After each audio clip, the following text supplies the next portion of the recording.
हिंदू धर्म की किताब है, उसका नाम है अथर्ववेद। उस किताब में लिखा है जो आखिरी नबी होंगे उनकी सवारी आसमान से बात करेगी। हिंदू धार्मिक किताब में अथर्ववेद में लिखा हुआ है कि जो आखिरी नबी होगा उसकी जो सवारी होगी वो आसमान से बात करेगी।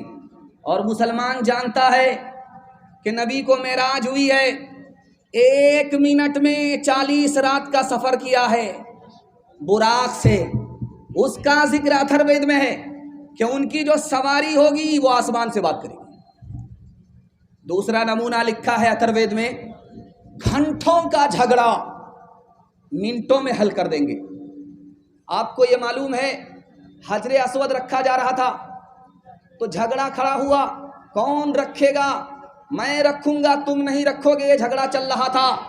नबी ने हजरे अस्वद को चादर में रखा, सबसे कहा कि चादर को थाम लो, सब मिल करके हजरे अस्वद को हजरे अस्वद की जगह रख दो। घंटों का झगड़ा मिनटों में हल कर दिया। अथर्ववेद में लिखा हुआ। भागवत पुराण में लिखा हुआ है कि जो आखिरी नबी होगा वो गुफा में जाएगा और परशुराम से तालीम हासिल करेगा। हमारी किताब में लिखा है कि गारे हिरा में नबी गए, जिब्रील से कुरान लिया। भागवत पुराण में भी यही लिखा हुआ है कि नबी गुफा में जाएंगे और परशुराम से तालीम हासिल करेंगे। तुलसीदास जी एक बहुत बड़े दास गुजरे हैं, उन्होंने कहा कि जो आखिरी नबी होगा इससे पहले इतना खूबसूरत कोई बच्चा पैदा ही नहीं हुआ, और जब वो पैदा हो गए तो क़यामत तक कोई बच्चा इतना खूबसूरत पैदा हो ही नहीं सकता। कबीर दास ने कहा, चाहे रहमान हो, चाहे रहीम हो, चाहे राम हो, चाहे रहीम हो, उसके नाम का अदद लीजिए, उसको 4 से गुना कीजिए, 2 से जोड़ दीजिए, फिर 5 से गुना कीजिए, 9 से भागा लगाइए, फिर 2 को जोड़ दीजिए, 20 से भागा लगाइए, तो आपको 92 का अदद मिलेगा। 92 का अदद मोहम्मद के नाम का अदद है।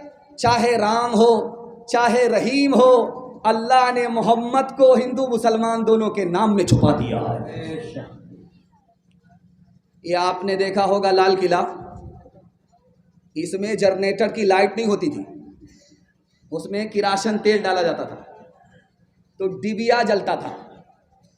जब तूफान आया तो रोशनी बुझ गई। अकबर की आंख खुली तो देखा कि अंधेरा ही अंधेरा, हाथ भी नजर नहीं आ रहा था। अकबर घबरा गया, बीरबल को बुलाया।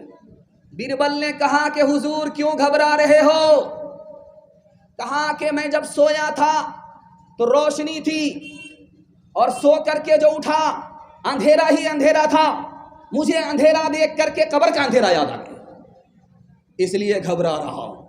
बीरबल कितना बड़ा आशिक रसूल था, सुनाने के लिए जा रहा हूं, इस पर पैगाम को खत्म कर रहा हूं। बीरबल ने कहा, हुजूर आप घबराते क्यों हैं? जब नबी जमीन के ऊपर थे तो उजाला जमीन के ऊपर था, जब नबी कब्र के अंदर गए तो उजाला नीचे चला गया है। मुसलमान की कब्र में अंधेरा होता ही नहीं है। जो अकबर कांप रहा था वो मारे खुशी के खड़ा हो गया। हाथ उठाइए, वादा कीजिए, हर काम पहले होगा, हज उम्रा बाद में करेंगे इंशाअल्लाह। अदद निकालो हर चीज के, चौगुन कर लो भाई, 2 मिलाकर 5 गुण कर लो, 2 मिलाकर 5 गुण कर लो, फिर 20 का भाग लगाए, 20 का भाग लगाए, बाकी बचे को 9 गुण कर लो, फिर 2 उसमें और मिलाए। कहत कबीरा सुन भाई साधु, नाम मोहम्मद के आए, नाम मोहम्मद के आए। बातिल हर एक दौर में होगा ज़लील ख़ार,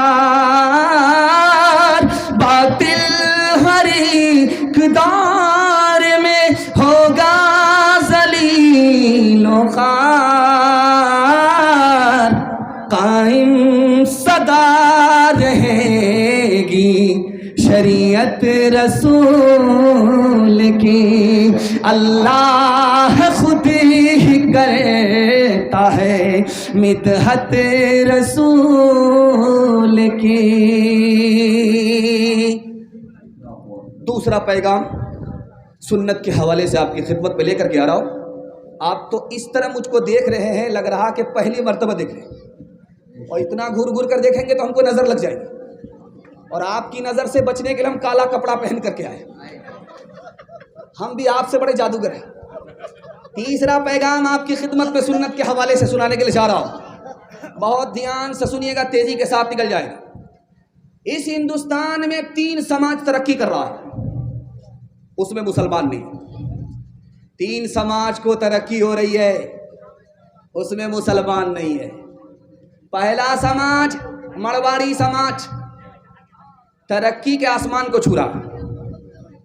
गुज्जर समाज तरक्की के आसमान को छू रहा। महता समाज तरक्की के आसमान को छू रहा है। जानते हैं क्यों? 2 वजह से मरवाड़ी समाज को तरक्की है, आसमान को छू रहा है। गुज्जर को तरक्की है, आसमान को छू रहा है। महता को तरक्की है, आसमान को छू रहा है। जानते हैं क्यों? 2 वजह से।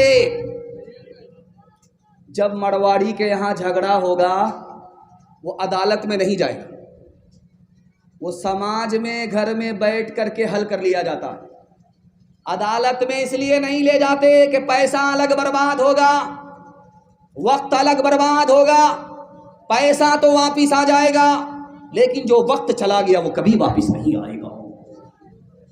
और दूसरी वजह जानते हैं, मरवाड़ी समाज को तरक्की है, महता समाज को तरक्की है, गुज्जर समाज को तरक्की है। उसमें कोई भी अगर नीचे गया, सब लोग मिल करके उसको संभालते।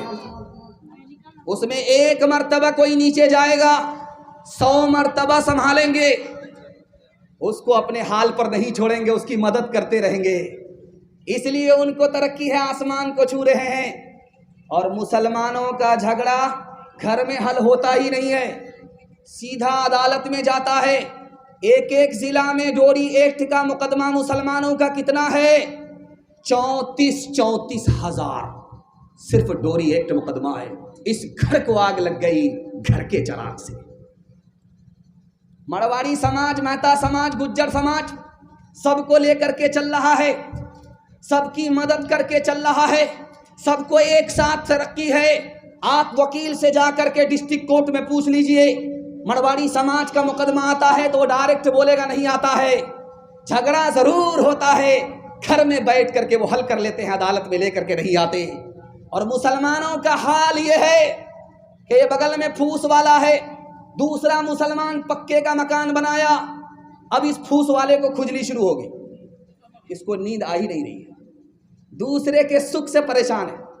पहले खाता था नमक रोटी सोता था, जैसे ही दूसरे मुसलमान की बिल्डिंग को देखा इसकी नींद हराम हो गई। जहां कोई ऊपर गया उसकी टांग खींच करके नीचे करेंगे, बेटा इतनी जल्दी ऊपर जाने की जरूरत नहीं, बराबर में। इसलिए मुसलमान पीछे, मरवाड़ी समाज आगे निकल गए, महता समाज आगे निकल गया, गुज्जर समाज आगे निकल गया। और इतना बड़ा मजमा है। एक बात मैं आपके सामने रखने के लिए जा रहा हूं, बहुत ध्यान से इसको सुनिएगा। डॉक्टर अंबेडकर साहब अगर मुसलमान हो जाते तो आधा हिंदुस्तान मुसलमान हो जाता। जानते हैं डॉक्टर साहब मुसलमान क्यों नहीं हुए? उन्होंने कहा कि मैं इसलिए मुसलमान नहीं हो रहा हूं, मुझे 80 में 100 में 80 मुसलमान शक्ल से मुसलमान ही नजर नहीं आ रहा है, इसलिए मुसलमान नहीं हुए। अगर हम शक्ल से मुसलमान होते, लिबास से मुसलमान होते, किरदार से मुसलमान होते, तो डॉक्टर साहब जैसे लोग ईमान से महरूम नहीं होते।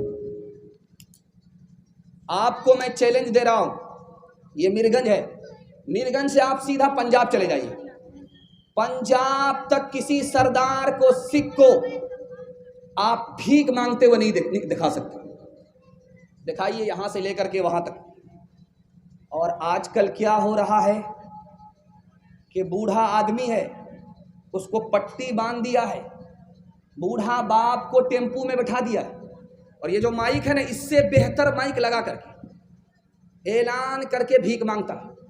जवान बेटा बूढ़े बाप को भिखारी बना करके टेम्पू में इससे भी ज्यादा स्टैंडर्ड माइक से बस्ती बस्ती भीख मांगता है बेशर्मी के साथ। इसी तरह जुमा का दिन था, हट्ठा कट्ठा उल्लू का पट्ठा, भीख का कटोरा लेकर के कहता अल्लाह के नाम पर दे दो, अल्लाह के नाम पर दे दो, अल्लाह के नाम पर दे दो।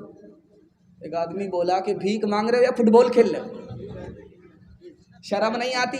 भीख सर झुका करके मांगते, तुम सर उठा करके भीख मांगते हो। उसने कहा कि बात ये नहीं है, बात ये है कि मेरा दादा नेशनल फ़कीर था और मेरा बाप इंटरनेशनल फ़कीर है, ये मेरा ख़ानदानी पेशा है, इसलिए भीख मांगता हूँ। भिखारी खड़ा था, भीख मांग रहा था, हाथ चमका चमका करके, सर उठा उठा करके भीख मांग रहा था। एक आदमी सर झुका करके भीख दे रहा है। उस आदमी को बड़ी हैरत हुई कि कितना शरीफ आदमी है, भीख भी दे रहा है और सर भी झुका रहा है। एक बेशरम मैं हूँ, सर भी उठा रहा हूँ, हाथ भी उठा रहा हूँ। उस आदमी ने कहा कि मेरे भाई साहब, तुम तो शरीफ आदमी हो, तुम भीख देने वाले हो, भीख लेने वाले नहीं हो, सर झुका करके भीख क्यों दे रहे हो? उसने कितनी प्यारी बात कही है, अल्लाह ऐसी अज़मत हम सबके दिल में दाखिल फरमाए। उसने कहा यार तुम तो भीख का कटोरा लेकर के अभी खड़े हुए हो, अल्लाह ने तुम्हारे वास्ते मेरी जेब में कल ही पैसा दे दिया।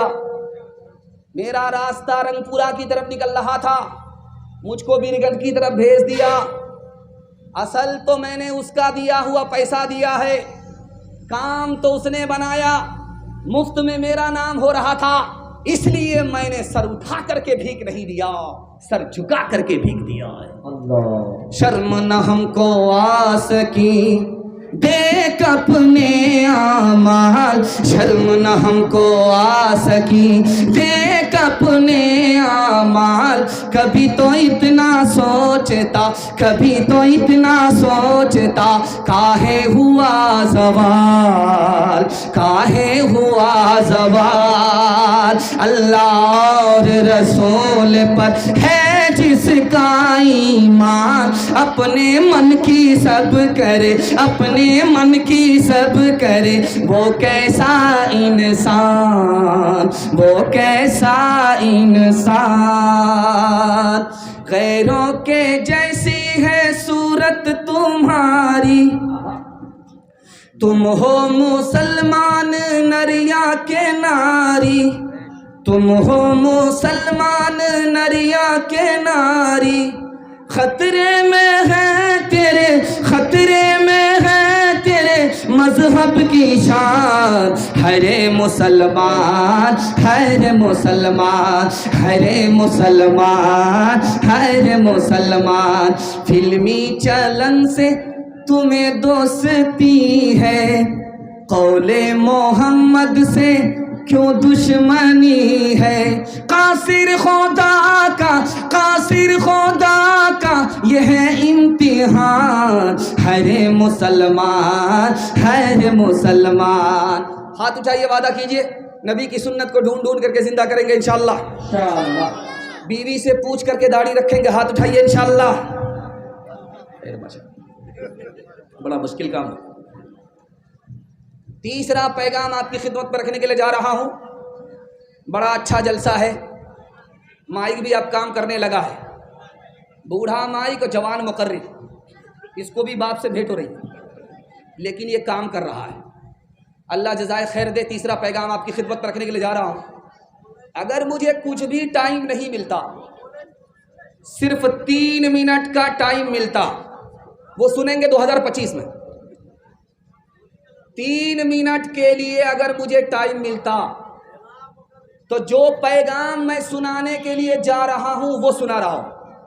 अगर आप इसकी हिफाजत कर लेते तो हिंदू मुसलमान दंगा कभी हुआ नहीं है और जिंदगी में कभी नहीं होगा। सुनने के लिए तैयार हैं?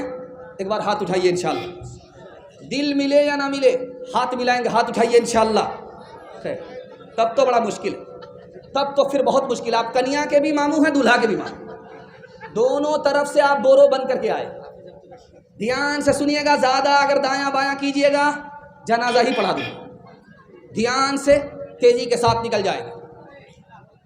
हिंदुस्तान के बहुत बड़े वजीर आजम थे, उनका नाम था मुरारजी भाई देसाई। उन्होंने मुसलमानों से कहा, मुसलमानों मुझे एक इमाम दे दो, मुसलमानों मुझे एक मुअज्जिन दे दो। कहा कि वजीर आजम आप तो हिंदू हो, आपको इमाम की क्या ज़रूरत है, आपको मुअज्जिन की क्या ज़रूरत है? मुअज्जिन तो मस्जिद में चाहिए, मुअज्जिन और इमाम तो मस्जिद को चाहिए। आप तो वजीर आजम हो, हिंदू हो, आप इमाम क्यों मांग रहे हो, आप मुअज्जिन क्यों मांग रहे हो? वजीर आजम ने कितना प्यारा जवाब दिया। उन्होंने कहा कि बगल में मंदिर है, बगल में मस्जिद है, मस्जिद का दरवाज़ा बंद है, मस्जिद का माइक बंद है, मंदिर का दरवाज़ा खुला हुआ है, मस्जिद का माइक बंद है, मस्जिद में अजान नहीं होती है, अजान देने वाला मुअज्जिन नहीं है, मस्जिद में नमाज नहीं होती है, इमाम नमाज पढ़ाने वाला नहीं है। मेरे दिल को ठेस पहुंचती है। हिंदुस्तान हिंदू मुसलमान दोनों का है और इसकी खूबसूरती में एक तरफ मंदिर है, एक तरफ मस्जिद है। मस्जिद का दरवाज़ा बंद हो, मंदिर का दरवाज़ा खुला रहे, ये मुझे गवारा नहीं है। इसलिए मुझे एक मुअज्जिन दे दो, एक इमाम दे दो, तनख्वाह मैं अपनी जेब से अदा करूंगा, ताकि इस हिंदुस्तान में मंदिर भी आबाद रहे, खुदा का घर मस्जिद भी आबाद रहे। महात्मा गांधी जी ने हिंदू मुसलमान से खिताब करते हुए कहा कि तुम हिंदू करके हिंदू से मुसलमान से झगड़ते हो और तुम मुसलमान समझ करके हिंदू से झगड़ते हो। याद रखो, मैंने हिंदू से हा को निकाला, मुसलमान से मीम को निकाला। जब हा को मीम से मिलाया तो हम हो गया कि यानी हम हिंदुस्तानी हैं, चाहे हिंदू हो चाहे मुसलमान हो। जब तुम भी हिंदुस्तानी हो, हम भी हिंदुस्तानी हैं, तो हिंदू मुसलमान का फिर झगड़ा कैसा है? तीसरे नमूने को आपकी खिदमत में रखने के लिए जा रहा हूं, इसको बहुत ध्यान से सुनिएगा। कबीर दास जी ने कहा, किसी भी हिंदू समाज के एक आदमी को खड़ा करो, वहां पर मुसलमान को भी ले आओ, मुसलमान से पूछो कि ये दुनिया जाने वाली है, वो बोलेगा जाने वाली है। मुसलमान से पूछो ये दुनिया जाने वाली है, वो बोलेगा हाँ ये दुनिया जाने वाली है। हिंदू से पूछो कि ये दुनिया जाने वाली है, वो भी बोलेगा ये दुनिया जाने वाली है। तो कबीर दास ने कहा कि तुम हिंदू हो, तुम मुसलमान हो, दोनों मानते हो कि ये दुनिया जाने वाली है, तो जाने वाली चीज पर फिर तुम आपस में झगड़ा क्यों करते हो? सुबह का वक्त था, खिड़की खोल करके राजा देख रहा था, मीरगंज के रोड को देख रहा था और दलित समाज का आदमी झाड़ू लगा रहा था। उसने झाड़ू लगाते हुए देखा, उसका काम खराब होने लगा। उसने कहा ये मनहूस है, इसको फांसी पर चढ़ा दो। जब वो फांसी पर चढ़ने लगा तो उसने कहा कि भाई मुझको फांसी क्यों दे रहे हो? कहा तुम मनहूस हो इसलिए तुमको फांसी पर चढ़ाया जा रहा है। तुमको बादशाह ने देखा, बादशाह का काम बिगड़ने लगा, इसलिए तुमको फांसी पर चढ़ाया जा रहा है। उसने कहा बादशाह से मुलाकात करा दो, मेरी आखिरी ख्वाहिश है, उसके बाद फांसी पर चढ़ा दे। बादशाह के पास लाया गया तो उस गरीब ने बादशाह से पूछा कि मुझको फांसी पर क्यों चढ़ा रहे हो? तो बादशाह ने कहा तुम मनहूस आदमी, इसलिए तुमको फांसी पर चढ़ा रहे। कहा हम मनहूस क्यों हैं? कहा तुम्हारा चेहरा मैंने देखा, मेरा काम बिगड़ने लगा। कहा हुजूर माफ कीजिएगा, मुझसे बड़े मनहूस तो आप हैं। तो बादशाह ने कहा वो कैसे? कहा हुजूर आपने मेरा चेहरा देखा, आपकी जान तो बची हुई है, आपका जहान गया, लेकिन मैंने आपका चेहरा देखा, मेरी तो जान जा रही है। अब फैसला कीजिए कि मनहूस कौन है? का भागा कछु घिर न रहाई, देखत नैन चला जग जाए, क्या भागा कछो घिर न रहाई, देखत नैन चला जग जाए। एक लक पूत सवा लक नाती, तारा बन घर दिया न बाती। एक लक पूत सवा लक नाती, तारा बन घर दिया न बाती। लंका सी कोठी समुद्र सिखाए, तारा बन की खबर न पाई। कहत कबीरा अंत की बारी, हाथ झाड़ जैसे चले जुआरी। कहत कबीरा अंत की बारी, हाथ झाड़ जैसे चले जुआरी। हवेली जो पुड़ी सबका मुकद्दर फूट जाएगा, अगर ये साथ हिंदू मुस्लिमों का छूट जाएगा। हवेली झोपड़ी सबका मुकद्दर फूट जाएगा। दुआ कीजिए कि हम में प्यार के रिश्ते रहे कायम, ये रिश्ते टूट जाएंगे तो भारत टूट जाएगा। ये रिश्ते टूट जाएंगे तो भारत टूट जाएगा। जवानों के हवाले से पैगाम, हमारे जवान सुनने के लिए तैयार? हाथ उठाइए इंशाअल्लाह। बूढ़े लोग गलती से हाथ मत उठाइएगा, बूढ़े लोग गलती से हाथ मत उठाइएगा। आप लोग सीधा जन्नत में जाकर के जवान होंगे, हूर से निकाह होगा, लेकिन यहाँ कोई चांस नहीं। ध्यान से सुनिएगा, तेजी के साथ निकल जाएगा। बाजार में आप जलसा सुन रहे हैं, बाजार में आपकी दुकान खुलती है, बाजार में आप सौदा लेने के लिए आते हैं। दुकानदार को भी तरक्की चाहिए, खरीदार को भी तरक्की चाहिए। तरक्की का राज मैं बता रहा हूं। अगर अंबानी के बराबर नहीं होंगे तो अंबानी से कम भी नहीं होंगे। मैं आपको बताने के लिए जा रहा हूं। करना क्या है वो इसका ध्यान से सुनिए। हलाल कमाना है, हिसाब से खर्च करना है। दो बात को याद रखिए। आप मेरा गिरेबान पकड़ सकते हैं। 1 साल में अल्लाह आपको 10 साल के बराबर तरक्की देगा। दुनिया पीछे होगी, दुनिया आपको पीछे नहीं कर सकेगी। हाथ उठाइए, वादा कीजिए। लोन पर पैसा उठा करके घर बनाएंगे, हाथ उठाइए इंशाल्लाह। जरा जलसा खत्म होने दीजिए, इसके बाद मुलाकात करते हैं आपसे। ध्यान से सुनिएगा, तेजी के साथ निकल जाएगा। लोन पर पैसा मत लीजिएगा, खानदान बर्बाद हो जाएगा। LIC की किस्त मत डालिएगा, 40 साल होते होते 17 नस्ल आपकी तबाह हो जाएगी। ये जो दुबई है, यहां पर सड़क पर, दुबई में सड़क पर, बीच सड़क पर 8 लाख कार छोड़ करके लोग भाग गए।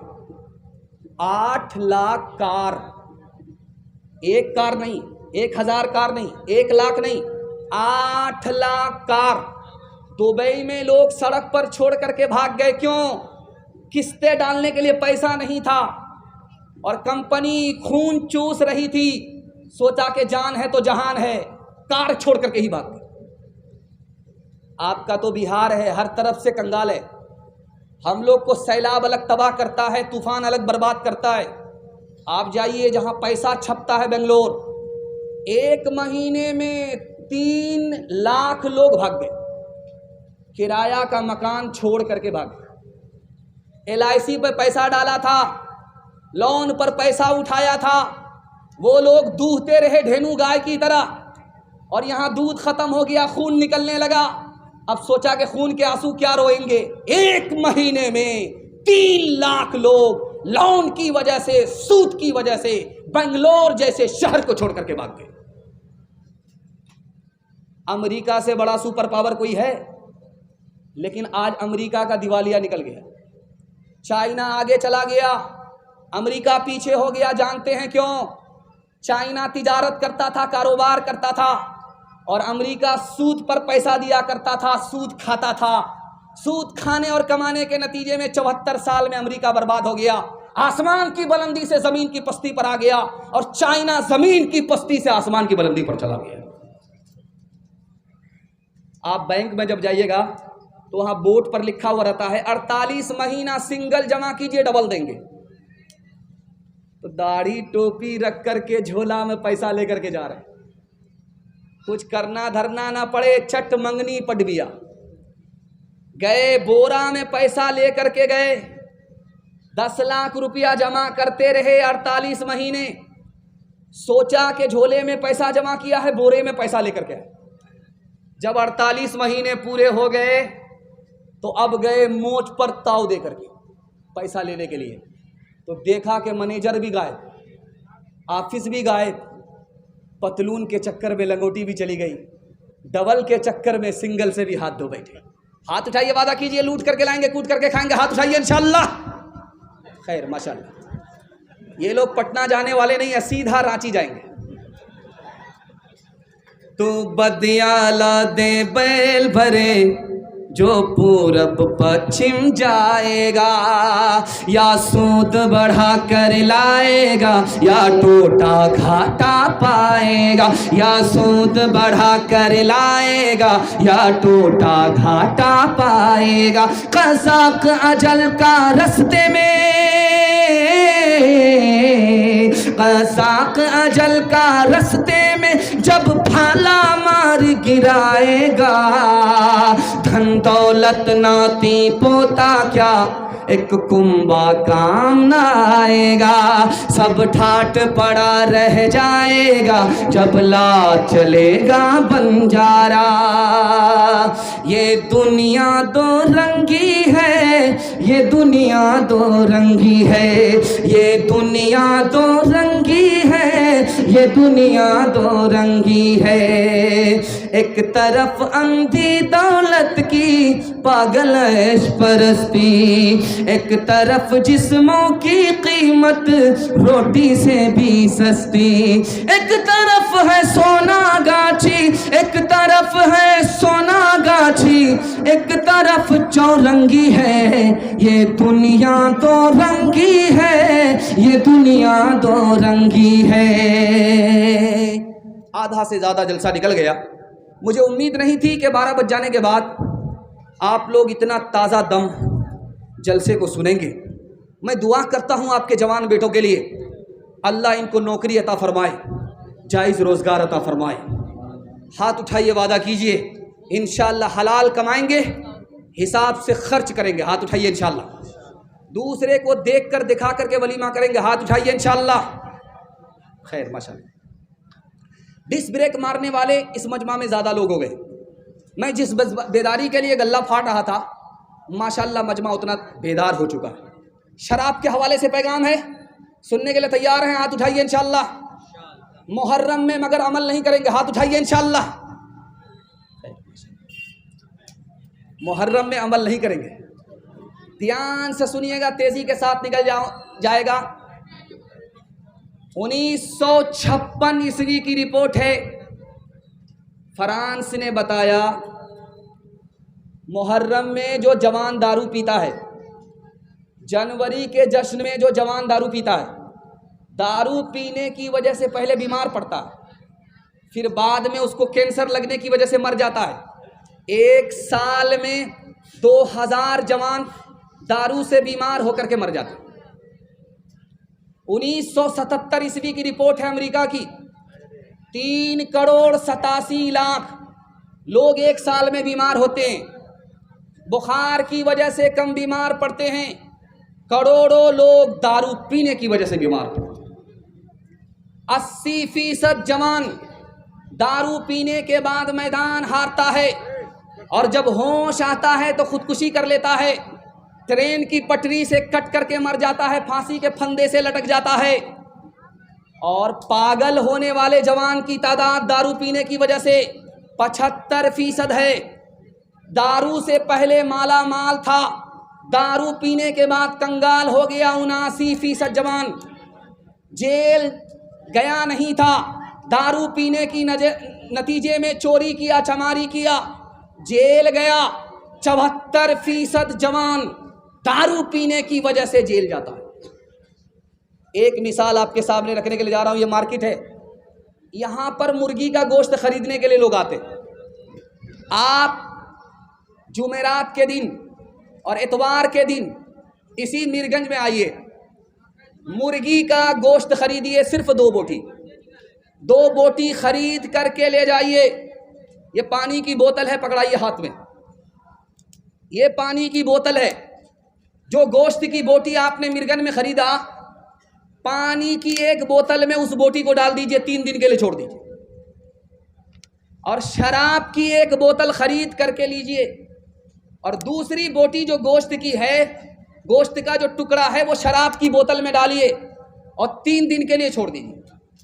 3 दिन के बाद आप देखिएगा, जिस गोश्त के टुकड़े को आपने पानी की बोतल में डाला उसका रंग नहीं बदलेगा, जैसा कल था वैसा आज रहेगा। लेकिन जिस गोश्त के टुकड़े को आपने शराब की बोतल में डाला है, उसको 3 दिन के बाद देखिए, उसका रंग ऐसा बदलेगा जैसे चर्बी का रंग होता है। जब आदमी गिलास शराब पीता है तो दिल के ऊपर चर्बी चढ़ जाती है, सांस रुक जाती है। रुकने के नतीजे में जवान का फेफड़ा काम नहीं करता, सिंगल फेफड़े पर आ जाता है, और शराब पीने के नतीजे में यही जवान दुनिया छोड़ करके चला जाता है। आपके घर में कच्चा अंडा होगा, अब ये जाड़े का मौसम आया है, लोग अंडा उबाल करके खाते हैं। जाड़े का मौसम आ गया, लोग सुबह सवेरे अंडा उबाल करके खाते हैं। कच्चा अंडा तोड़ करके आप शराब के गिलास में डालिए, वो ऐसे पक जाएगा जैसे आग पर अंडा पकता है। कल तजर्बा करके देख लीजिए, शराब के गिलास में आप कच्चा अंडा तोड़ करके डालिए, वो ऐसे टाइट हो जाएगा जैसे चूल्हे पर उबला हुआ अंडा। इससे अंदाजा कीजिए कि शराब के अंदर कितनी आग है। कच्चा अंडा जाता है, पक जाता है, जब गिलास की गिलास शराब अंदर जाएगी तो अथड़ी का क्या हाल होगा। अगर शराब से बचना चाहते हैं तो एक काम है, सिर्फ एक काम करेंगे, हाथ उठाइए इंशाअल्लाह।